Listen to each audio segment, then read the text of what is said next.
Professor শঙ্কুর diary কর্ভাস পর্ব 2। প্রত্যেক প্রাণীরই কিছু কিছু নির্দিষ্ট সহজাত ক্ষমতা থাকে। আমার ধারণা অন্য প্রাণীর তুলনায় পাখির ক্ষমতা আরও বেশি, আরও বিস্ময়কর। একটা বাবুইয়ের বাসা হাতে নিয়ে নেড়েচেড়ে দেখলে স্তম্ভিত হতে হয়।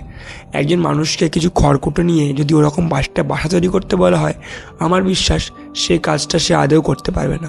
কিন্তু যদি পারেও তা মাসখানেকের অক্লান্ত পরিশ্রম লেগে যাবে।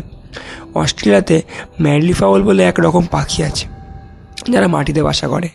বালি, মাটি আর উদ্ভিজ্জ দিয়ে একটা ঢিপি, আর তার ভেতরে ঢোকার জন্য একটা গর্ত। ডিম পাড়ে বাসার ভেতর, কিন্তু সে ডিমে তা দেয় না। অথচ উত্তাপ না হলে তো ডিম ফুটে বাচ্চা বেরোবে না। উপায় কি?